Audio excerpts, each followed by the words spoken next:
"She's moving into the East Wing, Lisa," David said, his tone as casual as if he were discussing a change in the weather. "The stress of the city isn't good for the baby."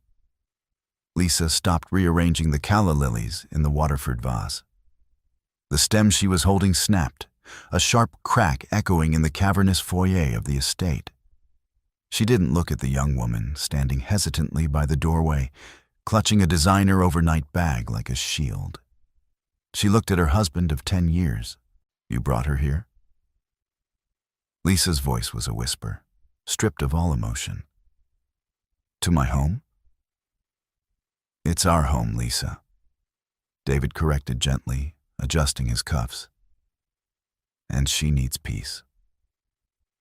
Lisa set the broken flower down. Not anymore. The silence following Lisa's words wasn't merely the absence of sound. It was a physical weight pressing down on the three of them. The grand foyer of Highfield Manor, with its sweeping mahogany staircase and intricate plasterwork ceiling, suddenly felt suffocatingly small. David sighed, a sound of practiced exhaustion.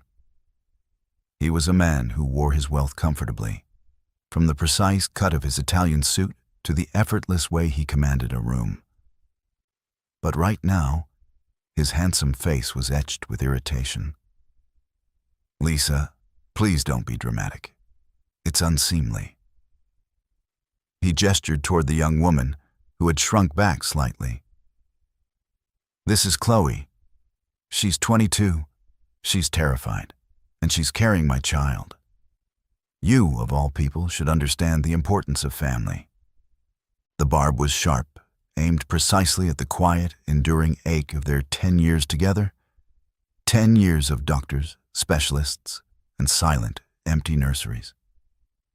Lisa felt the sting, but her face remained an unreadable mask. She was the Duchess, a nickname earned not through lineage, but through her impeccable poise, her formidable intellect, and the iron grip with which she managed David's chaotic life and sprawling business interests. "Family," Lisa repeated, the word tasting of ash. She finally turned her gaze to Chloe. The girl was undeniably beautiful, with wide, frightened eyes and a nervous habit of chewing her lower lip. Her slight frame barely betrayed the pregnancy, but the way she protectively rested a hand on her stomach was a glaring confirmation. "I am sorry," Chloe whispered, her voice barely carrying over the ticking of the grandfather clock. "I didn't want to cause trouble." "Then you shouldn't have come," Lisa said smoothly. She didn't raise her voice. She didn't need to. The chill in her tone was enough to make the younger woman flinch. "Lisa, that's enough," David snapped, stepping between them. "Chloe is staying. The East Wing has been prepared. You don't have to interact with her if you don't want to. I've hired a private nurse and staff specifically for her needs." He was managing the situation, Lisa realized with a cold clarity, just as he managed a difficult acquisition or a restless board of directors. He had compartmentalized his life, and she, his wife, had simply been moved to a different folder. "You've prepared the East Wing," Lisa echoed, her mind racing, connecting dots she had previously ignored. The strange charges on the Platinum account, the sudden increase in security personnel, the interior designer he claimed was updating the guest suites. He had been planning this. This wasn't a panicked decision. It was a carefully executed maneuver. "I thought it best," David said smoothly, regaining his composure. "It allows everyone their space. You can continue with your charities, your events. Nothing has to change publicly." Nothing has to change publicly. That was David's cardinal rule. The facade must be maintained at all costs. Lisa turned away from them, walking slowly toward the large, arched window that overlooked the manicured gardens. The sun was setting, casting long, dramatic shadows across the lawns she had painstakingly restored over the past decade. This house, this life, had been her project. She had built the foundation upon which David stood. "David," she said, her back still turned, "do you truly believe you can bring your pregnant mistress into my home, set her up in the East Wing, and expect me to simply play hostess at your next gala?" "It's complicated, Lisa." He deflected, the edge returning to his voice. "You're making this harder than it needs to be." Lisa closed her eyes. The scent of the calla lilies, usually a comfort, now smelled sickly sweet, like decay. She had spent 10 years being understanding. 10 years of looking the other way at his flirtations, his late nights, his business trips. She had convinced herself it was the price of admission to the life they had built together. But this was an eviction notice, delivered with terrifying politeness. She opened her eyes and turned back to face him. Her posture was perfectly straight, her hands clasped loosely in front of her. "You're right, David," she said, her voice entirely devoid of the anger he was bracing for. "It is complicated." She walked past him, giving Chloe a wide berth, and headed toward the stairs. "Where are you going?" David demanded, confusion momentarily replacing his irritation. "To pack an overnight bag." Lisa replied without breaking her stride. "I find the air in here suddenly stifling." She didn't look back as she ascended the stairs. She didn't need to see the relief on David's face or the confusion on Chloe's. Let them have the foyer. Let them have the East Wing. By morning, Lisa resolved as she entered her suite and quietly locked the door. They would have a very different problem on their hands. The master suite, occupying the entire south wing, was a sanctuary of muted tones and understated luxury. Lisa ignored the sprawling king-sized bed and moved directly to her private study, a room David rarely entered. She didn't pack an overnight bag. Instead, she sat at her antique mahogany desk, booted up her encrypted laptop, and unlocked the heavy-bottomed drawer. Inside lay a thick, leather-bound folio. This was her insurance policy, years ago.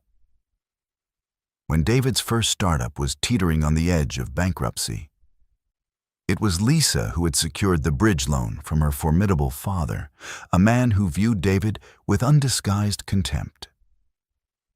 In exchange, Lisa had drafted a series of complex legal agreements, structuring them with a labyrinthine brilliance that David, always focused on the grand vision and never the fine print, had signed without a second glance. Over the years, as the business expanded into a multi-million-dollar empire, Lisa had quietly maintained control of the architecture beneath it. She was the silent partner, the unseen architect. The public saw David, the charismatic CEO. The board saw David, but the holding companies, the shell corporations, the offshore accounts, those were registered under entities Lisa controlled. She opened the folio and began reviewing the documents. Her father had always warned her. A man who builds his house on another's land owns neither the house nor the land. David thought he owned Highfield Manor. He didn't. He thought he owned the majority shares in his primary tech firm. He didn't. Lisa began making calls. The first was to her lead attorney, a ruthless litigator named Marcus Thorne, who operated out of a nondescript office in Geneva. "Marcus," she said when he answered, ignoring pleasantries. "It's time to initiate Protocol Delta." A low chuckle came through the line. "I was beginning to think you'd never pull the trigger, Lisa. Are you certain? This will leave a crater." He brought her home, Marcus. "She's pregnant and she's in the East Wing." The line went silent for a beat. Then Marcus's voice returned, stripped of its previous amusement. I understand. The transfer of the primary assets will be complete by 9 a.m. Eastern Standard Time. The secondary holdings will follow within 48 hours. What about the immediate liquid capital? Ocker, freeze the joint accounts, Lisa instructed, her fingers flying across her keyboard, authorizing the digital transfers Marcus required. Leave him access to the corporate expense account for now. Let him think it's a banking error. And the manor? The deed is held by the Vanguard Trust, Lisa replied, glancing at a document detailing the estate's ownership. Notify the property management firm. Eviction proceedings can begin immediately, but stall them. I want him to feel secure before the ground gives way. Consider it done. Where will you be? I'm staying, Lisa said softly. I wouldn't miss this for the world.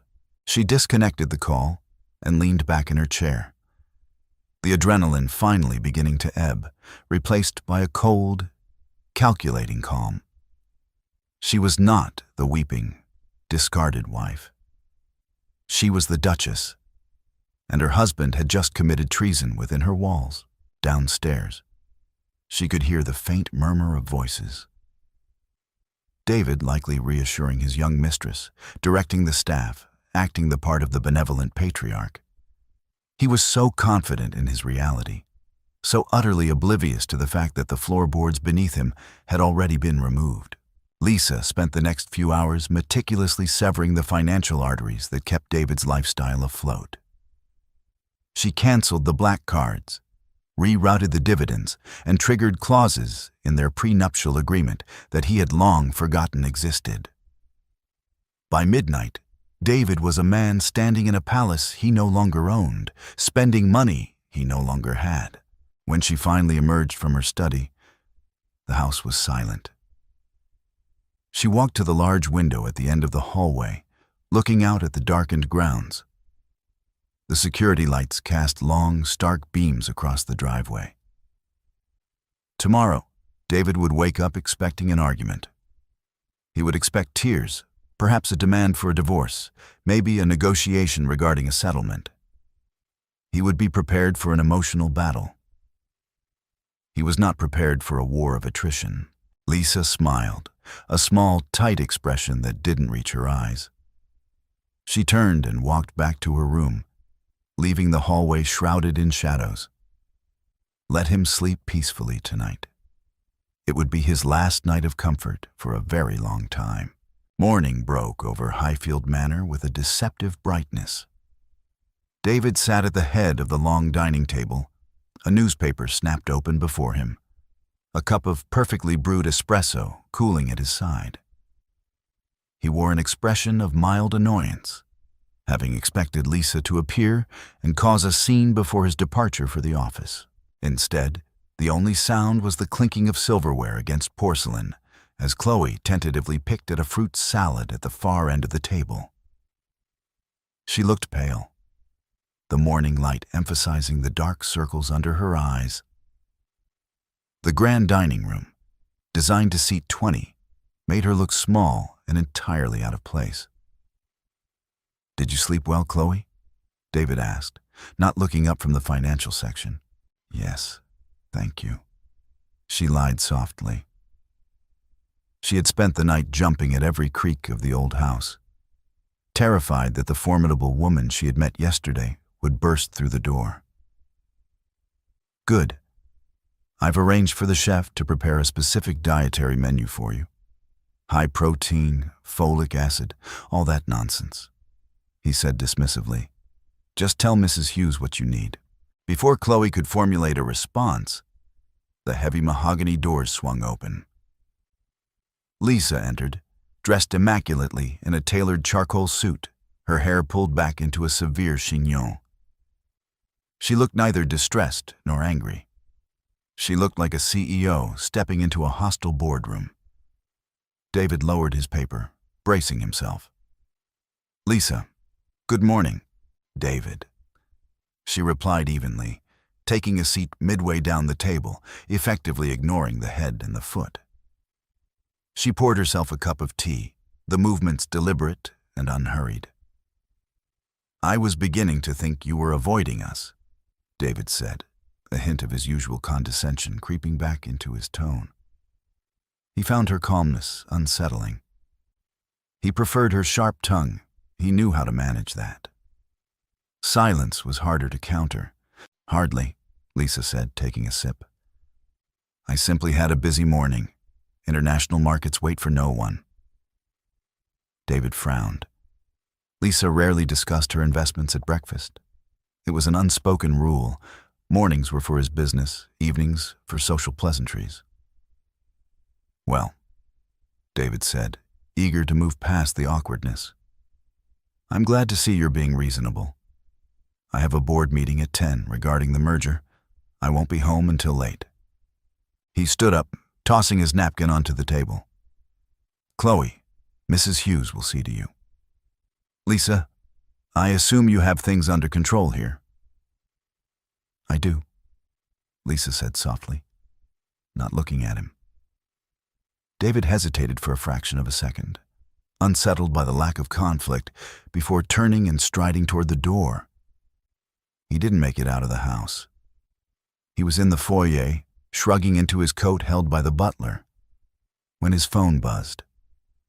It was a text from his CFO. "Urgent. Corporate accounts locked. Credit lines suspended. Call me ASAP." David stared at the screen, annoyance flaring. A glitch. It had to be a glitch. He dialed the CFO's number, but it went straight to voicemail. "Damn it, Richard, answer the phone," he muttered, typing out a quick response before stepping out the front door toward his waiting driver. As he settled into the back seat of the town car, his personal phone rang. It was his private banker. "David." The banker's voice was tense, devoid of its usual sycophantic warmth. "We have a significant problem." "I'm aware, Charles. My CFO just texted me. The corporate accounts are locked. Get IT on it immediately. I have a merger to finalize." "It's not IT, David," Charles said carefully. "The accounts weren't locked due to a technical error. They were frozen. And it's not just the corporate accounts, your personal accounts, the joint accounts, everything." David went still, the leather seat suddenly feeling very cold. "Frozen? By whom?" "By the primary signatory, David. Lisa." The silence stretched in the car, thick and suffocating. David looked back at the imposing facade of Highfield Manor. Through the large window of the dining room, he could just make out Lisa's silhouette, still seated at the table, calmly sipping her tea. "That's impossible," David choked out, panic finally clawing at his throat. "I'm the primary earner. Those are my accounts." "I'm afraid that's not what the documentation states," Charles replied, his tone apologetic but firm. "The holding companies, the trusts, they are all legally structured under entities controlled entirely by your wife. You are listed as a secondary beneficiary, subject to her authorization." "Fix it, Charles," David demanded, his voice rising. "I don't care what the paperwork says. Fix it." "I can't, David. The mandates are ironclad. I'm sorry, but until Lisa authorizes the release, you have zero liquidity." David ended the call, his hand shaking slightly. He looked again at the house. The grand manor, the manicured lawns, the life he had built. It was suddenly a mirage. He hadn't built it. She had, and she had just dismantled it in a single night. He instructed the driver to take him back to the front door. The board meeting would have to wait. He needed to have a very different conversation with his wife. The war he had anticipated hadn't just started. He realized with a sickening dread that he might have already lost. David stormed back into the foyer, the heavy oak doors slamming shut behind him with a finality that made the crystal chandelier tremble. The illusion of control, the carefully constructed persona of the untouchable CEO, was fracturing rapidly. He found Lisa exactly where he had left her, calmly finishing her tea in the cavernous dining room. Chloe was gone, likely having fled back to the East Wing at the first sign of his return. "What have you done?" David demanded, his voice a low, dangerous rumble as he approached the table. He didn't sit. He loomed over her, a physical manifestation of the panic tightening his chest. Lisa dabbed her lips with a linen napkin, deliberately slow. "I'm not sure I understand the question, David. I've simply been managing the household affairs, as I always do." "Don't play games with me, Lisa," he snapped, slamming a hand down on the polished mahogany. The espresso cup rattled violently in its saucer. "Charles just called. The accounts, all of them, they're frozen." "Ah, yes," Lisa murmured, finally looking up at him. Her eyes were devoid of the anger he expected. They were entirely unreadable, cold as the marble beneath their feet. "I authorized a temporary hold, a precautionary measure. Given the sudden expansion of our household, I felt a review of our financial structure was necessary." "A temporary hold?" David laughed, a harsh, humorless sound. "You've cut off my access to my own money, to the corporate accounts. Do you have any idea what you're doing? The merger is today, Lisa. If I walk into that boardroom without liquidity, the deal collapses." "Then perhaps you should postpone the meeting," Lisa suggested mildly. "Or perhaps you should have considered the financial implications before moving your pregnant mistress into the East Wing." The blunt reality of her words struck him. He had anticipated her anger, her tears, even a demand for a divorce. He had not anticipated a calculated, surgical strike at the foundation of his power. "You think this is a negotiation?" David hissed, leaning closer. "You think you can hold my money hostage until I send Chloe away? It's too late for that, Lisa. She's staying. I haven't asked you to send her away." Lisa countered, her voice remaining impossibly steady. "In fact, I encourage her to stay. Highfield Manor is quite comfortable. The East Wing is lovely this time of year." David stared at her, confusion warring with his rising anger. "Then what is this? Why freeze the accounts?" "Because, David," Lisa said, standing up. She wasn't a tall woman, but in that moment, she seemed to command the entire room. "For 10 years, I have managed the invisible architecture of your life. I structured the loans, I created the holding companies, I insulated you from the consequences of your own arrogance. You built the facade, but I poured the concrete." She walked toward the door, pausing only briefly. "You brought your mess into my home. You assumed I would simply adjust. But I am not an employee you can reassign, David. I own the concrete. And as of this morning, I am no longer willing to support the facade." "You're crazy," David said, his voice dropping to a whisper. "You can't legally do this. I'll call Marcus. I'll have the lawyers tear those contracts apart." Lisa smiled, a fleeting expression that held no warmth. "Marcus is my attorney, David, not yours. And the contracts are ironclad. I made sure of it. You see, I always knew this day might come. I just didn't expect the catalyst to be quite so cliché." She left the dining room, her heels clicking rhythmically against the hardwood floor. David stood alone amidst the luxury, the silence of the house suddenly oppressive. He pulled out his phone, his thumb hovering over his attorney's number. But a cold knot of dread formed in his stomach. Lisa was not a woman prone to empty threats.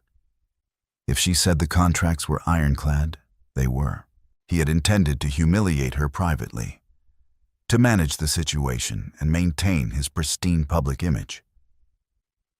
Instead, He had walked blindly into a trap she had been meticulously setting for a decade. The Duchess hadn't just left him. She had locked the doors, turned off the lights, and taken the keys to the kingdom. While David scrambled to find a lawyer who would take his calls without a retainer, Chloe sat in the sitting room of the East Wing suite, clutching a silk throw pillow as if it were a life raft. The suite was breathtaking. Antique furniture, Persian rugs, a view of the rose gardens.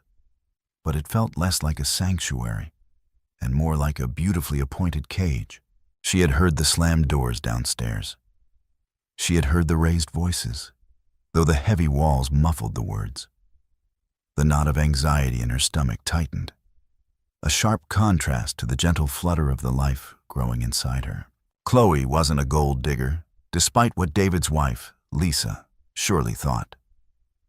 She was a junior copywriter at David's firm, swept up in a whirlwind romance by a charismatic, powerful man who had promised her the world.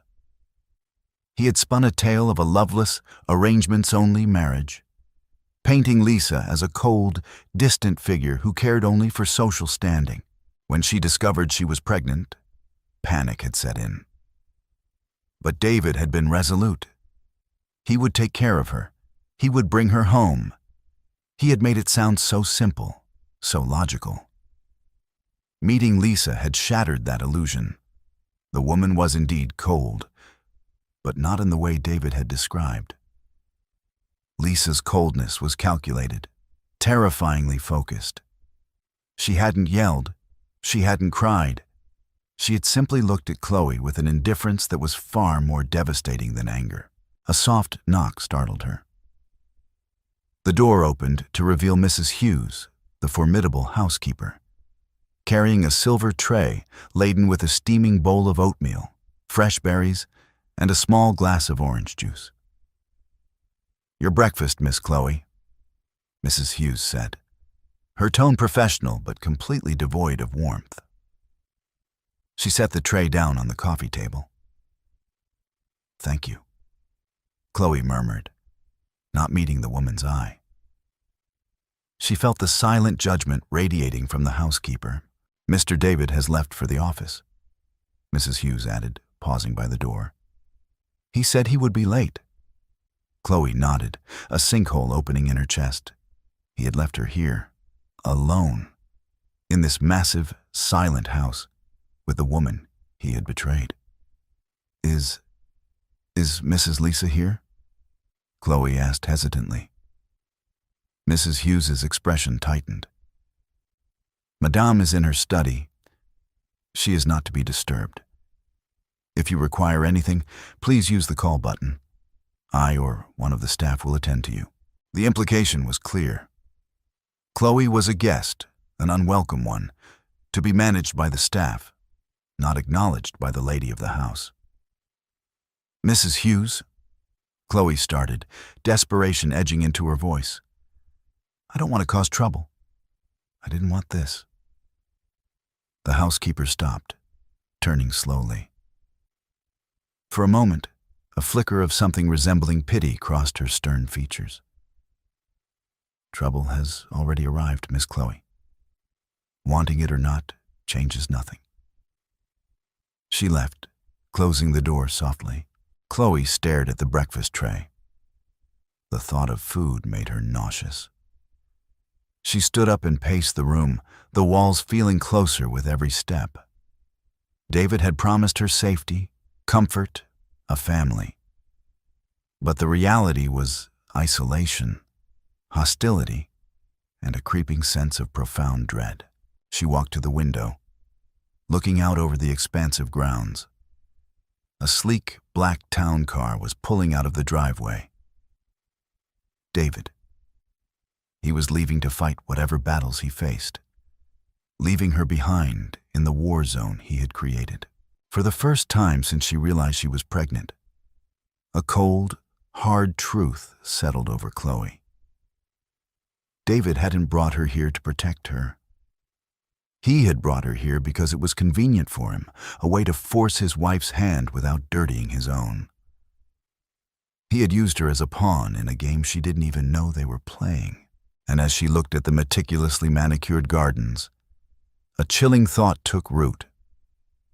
The woman downstairs, the silent architect of this estate, wasn't the monster David had described. She was simply a woman who had finally decided to stop playing the game. And Chloe, the naive, pregnant mistress, was caught squarely in the crossfire. The boardroom on the 42nd floor of the glass and steel skyscraper was usually David's arena. It was where he dazzled, where he dominated, where he bent reality to his will. Today, it felt like an execution chamber. The executives from the acquiring firm sat across the polished table, their expressions expectant. His own team looked nervous. And David, for the first time in his professional life, was sweating. David, the lead negotiator, a man named Sterling, began, steepling his fingers. We're prepared to move forward with the final signatures. However, our due diligence team flagged a slight anomaly this morning regarding the primary holding company's liquidity. A temporary freeze? David forced a smile, the muscles in his jaw tight. A minor administrative error, Sterling. A miscommunication with the bank regarding the escrow accounts. It's being resolved as we speak. He lied smoothly, an old habit. But beneath the table, his hand gripped his phone. He had spent the last 2 hours leaving increasingly desperate voicemails for Charles, the private banker, and attempting to contact Marcus Thorne, only to be politely informed that Mr. Thorne was unavailable. An administrative error. Sterling repeated, his tone skeptical. David, this is a multi-million-dollar acquisition. We need assurances that the capital structure is solid. We cannot finalize this merger if the holding company's assets are inaccessible. I understand completely. David deflected, trying to steer the conversation back to the projections, the synergy, the vision. But the words felt hollow. The charisma that usually carried him through difficult meetings felt forced, brittle. His CFO, Richard, leaned in closely. David, he whispered, his face pale. I just heard back from legal. They pulled the filings on the holding company. Lisa is the sole managing director. She has unilateral authority over the assets. David's stomach plummeted. He had always known Lisa handled the intricate corporate structuring. He had encouraged it. It kept his hands clean of the boring details. He had simply signed where she told him to sign, trusting her implicitly. It was a fatal miscalculation. Sterling, David said, his voice rougher than he intended. I need a brief recess to clear up this administrative hurdle. Sterling checked his watch. We have flights to catch, David. We can give you 20 minutes. If the accounts aren't verified by then, we'll have to pause the proceedings indefinitely. David practically ran from the room, Richard hot on his heels.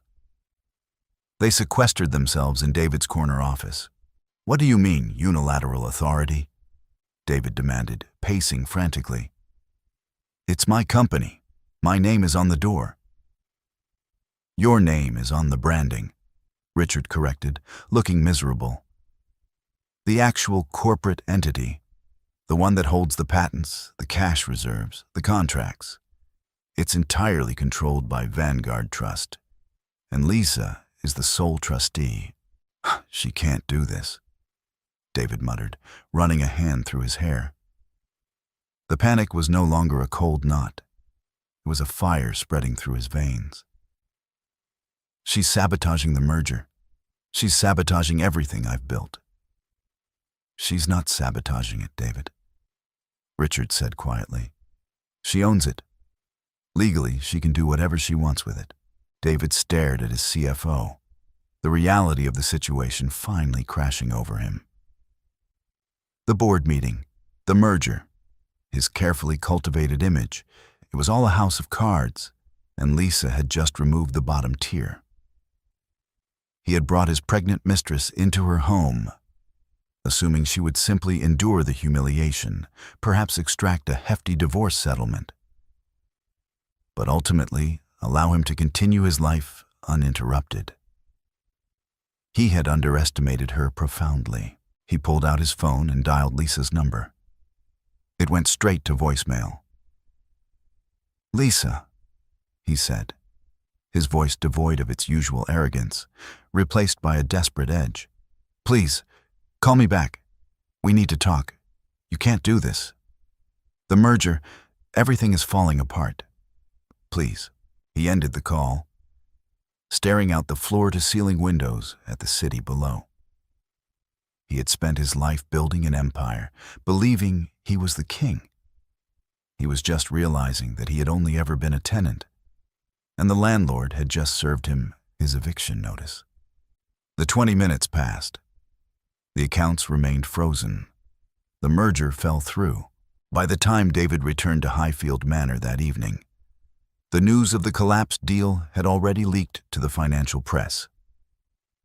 He walked through the grand foyer, the silence of the house no longer oppressive, but terrifyingly final. He had lost his company, his leverage, and his pride in a single day. And the woman who had orchestrated it all was somewhere in this house, silently watching the fallout. The heavy oak door of Highfield Manor closed behind David with a definitive click, a sound that seemed to echo endlessly in the cavernous foyer. He stood motionless for a long moment, the evening shadows stretching across the marble floor like grasping fingers. His tie, usually a perfect Windsor knot, hung loose around his collar. The tailored Italian suit felt heavy, suffocating. Just 12 hours ago, he had walked out of this house as a king. He returned as a trespasser. He found Lisa in the library, the only room in the house where a fire crackled in the hearth. She was seated in a high-backed leather chair, a pristine porcelain teacup resting on the table beside her, an open book on her lap. She looked entirely at peace, a stark contrast to the storm raging inside him. "Lisa," he began, his voice hoarse. It cracked slightly, betraying the exhaustion and panic he was desperately trying to suppress. She turned a page, not looking up. "You're home early, David. I thought the merger celebration would keep you in the city until midnight." The mildness of her tone was a physical blow. He crossed the room, stopping just short of the firelight's reach. "There is no merger." Sterling walked away. "The accounts are locked, the credit lines are frozen, and Charles won't even take my calls. You orchestrated this." Lisa carefully placed a silk bookmark between the pages and closed the book. She finally looked at him, her dark eyes reflecting the flickering flames. "I simply secured my assets, David. The timing of your merger was entirely coincidental." "Your assets?" He let out a harsh, ragged laugh. "I built that company. I pitched the clients. I was the face on every magazine cover. You sat in the background. And in the background, I built the foundation." Lisa replied, her voice remaining perfectly modulated, devoid of the hysteria he so desperately wanted to provoke. "You were the salesman, David. A very good one. But you were selling a house built on land you didn't own. Vanguard Trust owns the holding company. I am the sole trustee of Vanguard. It is a simple matter of corporate law. You can't do this," he pleaded, the anger giving way to a sickening desperation. He sank into the armchair opposite her, burying his face in his hands. "You're ruining me, Lisa." "Over what? Pride?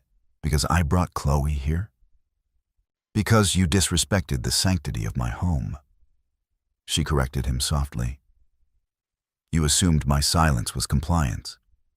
You thought you could parade your indiscretions through my halls, and I would simply adjust the menu to accommodate them.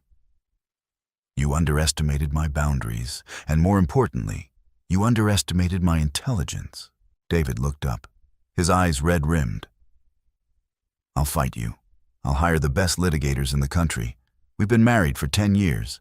There are community property laws. Our prenuptial agreement, which you signed without reading because you were too eager for my father's bridge loan, explicitly waives your right to any assets held by Vanguard. Lisa stated, reciting the facts with lethal precision. And as for hiring litigators, you might find that difficult. The joint accounts are frozen pending a forensic audit, a process that will take months. You currently have exactly what is in your wallet. Before David could formulate a response to this devastating reality, the heavy brass knocker on the front door echoed through the house. Lisa glanced at the antique grandfather clock. Right on time. Who is that? David asked, a new wave of dread washing over him. That would be the property management representatives, Lisa said, standing up and smoothing her skirt. They are here to serve you with a 30-day notice to vacate Highfield Manor. Furthermore, the leasing company will be arriving at dawn to repossess the Bentley and the Range Rover. I suggest you pack a bag, David. I believe the East Wing is suddenly feeling very crowded. David stared at her, paralyzed. The Duchess hadn't just checkmated him. She had cleared the board entirely. He was drowning, and she was standing on the shore, calmly watching him go under. The silence of the East Wing was absolute, broken only by the frantic sound of Chloe pulling clothes from mahogany hangers and shoving them into her designer overnight bag. The beautiful gilded cage had lost its luster the moment she saw David return. She had watched from the top of the grand staircase as he confronted Lisa in the library. She hadn't heard all the words, but she had heard the tone. She had heard the desperation in David's voice, the shattered ego of a man who realized he had nothing. And she had seen Lisa unyielding, an iceberg that had just ripped the hull out of David's luxury liner. He didn't have the money. He didn't have the power. He didn't even own the house they were standing in. The fairy tale he had spun for her, the wealthy, trapped executive seeking refuge in her arms, was a spectacular lie. He wasn't a victim of a cold marriage. He was a parasite who had finally been detached from his host. The door to the suite swung open without a knock. David stood in the doorway, his hair disheveled, his eyes wild and unfocused. He looked 10 years older than the man who had confidently escorted her into the foyer the day before. He saw the open bag on the bed, and his expression darkened. "What are you doing?" "I'm leaving, David," Chloe said, her voice remarkably steady despite the rapid beating of her heart. She didn't stop packing. "You can't leave," he snapped, stepping into the room and closing the door heavily behind him. "Where are you going to go? You don't have an apartment. You quit your job." "Because you told me to," she countered, finally looking at him. The charisma that had once dazzled her now looked like a cheap parlor trick. "You promised you would take care of me. You promised we were starting a family in your home." "It's a temporary setback," David insisted, running a hand frantically through his hair. He paced the length of the Persian rug. "Lisa is throwing a tantrum. I just need a few days to get a lawyer, to untangle the assets. I'll get a hotel suite for us. I just need to use my personal credit lines." "She froze everything, David," Chloe said quietly. "I heard you downstairs. You have nothing." "I am David Caldwell," he shouted, the sudden volume making her flinch. The mask was entirely gone now, revealing the arrogant, terrified man beneath. "My name means something in this city. People owe me favors. You just need to be patient. You're carrying my child, for God's sake. You owe me some loyalty." Chloe zipped her bag closed with a sharp, decisive pull. "I owe you nothing. You didn't bring me here to build a family. You brought me here to punish your wife. You used me, David. And now that she's taken away your toys, you want me to sit in a hotel room and wait for you to figure out a new scam." She walked past him, grabbing her coat. He reached out, grabbing her arm tightly. "You walk out that door, Chloe, and you get nothing from me," he threatened, his voice a low hiss.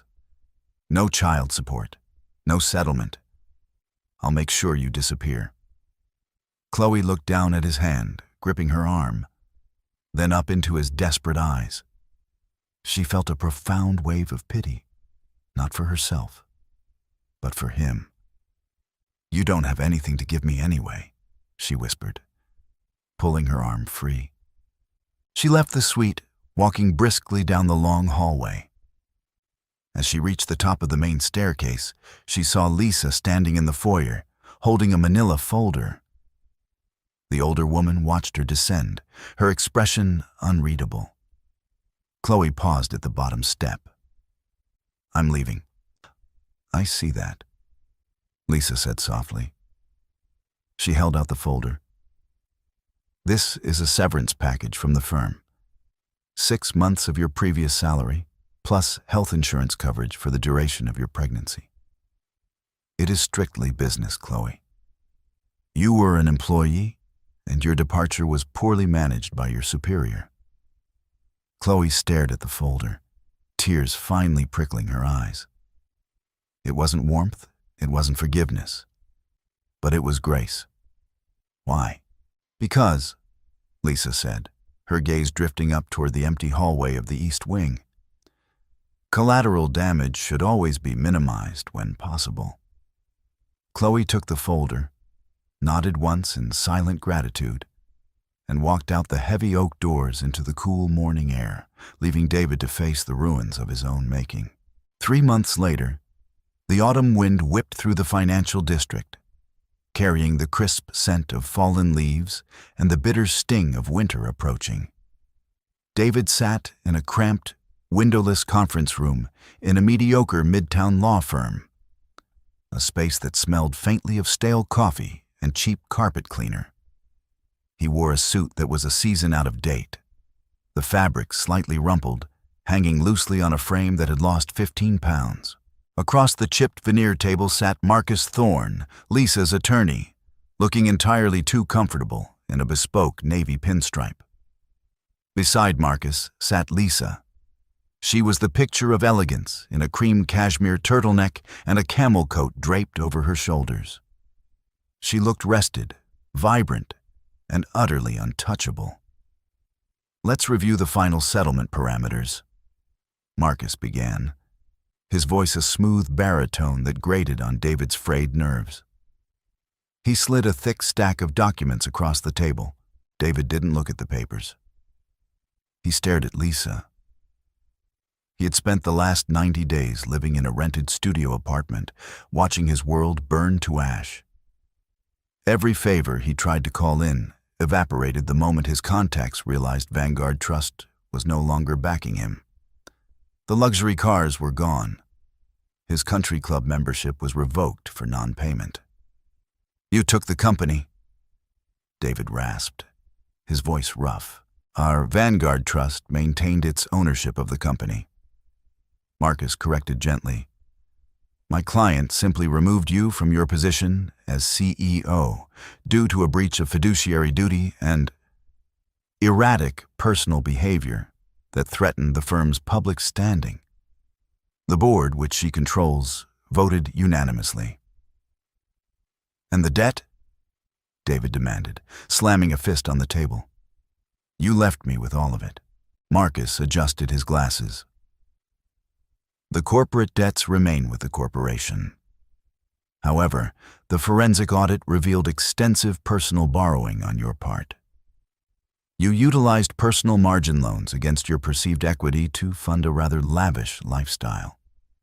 Jewelry, private jet charters, extended hotel stays in the city. Because you possessed no actual equity in Vanguard, those margin calls defaulted to you personally. $2.4 million, David whispered, the number tasting like poison. You expect me to pay $2.4 million in personal debt without an income? We expect nothing, David. Lisa spoke for the first time, her voice cool and clear. The banks expect repayment. That is an issue between you and your creditors. It is no longer my concern. David leaned forward, his eyes pleading. The anger had burned itself out weeks ago, leaving only a hollow, echoing terror. Lisa, 10 years.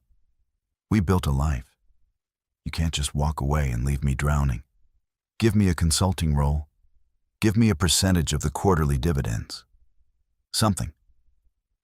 Lisa looked at him, truly looked at him, and saw exactly what he was.